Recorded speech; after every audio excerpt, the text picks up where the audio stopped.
Voice of Shah Zaib Kazmi. गौर का अंजाम कामयाबी और गफलत का नतीजा महरूमी है। माल का जमा करना गम में पड़ना है। खयानत और मशकूक चीजों से बचना दयानत है। नसीहत दूसरों के हाल पर गौर करने से हासिल होती है।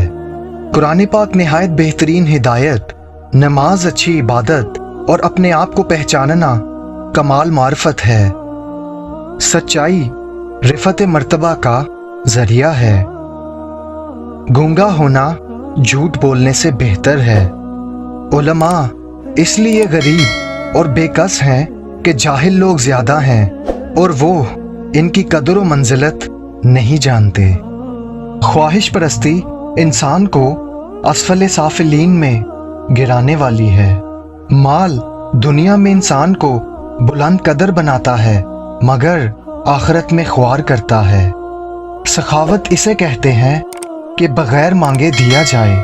मांगने पर तो शर्मा शर्मी और मुज़ाहमत से बचने के लिए लोग दे ही देते हैं। इल्म एक महफूज किला और नेकी एक महफूज खजाना है। इस्तकामत में सलामती और बड़ाई में नदामत है। मोमिन हमेशा इज़ाब इलाही से खाइफ और इसकी रहमत का उम्मीदवार रहता है। दाना वो है जो अपने आप को पहचाने। सबसे पहली इबादत ये है कि इंसान मुसीबत में सब्र करके अल्लाह की तरफ से मदद का मुंतज़िर रहे। याद इलाही से चश्मे बसीरत में रोशनी और दिल में नूर पैदा होता है।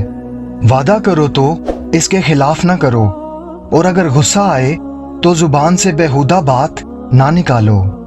मोमिन अपने आप को मयूबे ख्याल करते हैं, लग़ज़िशों से डरते रहते हैं, आखिरत के मुश्ताक और ताअत में कोशां रहते हैं।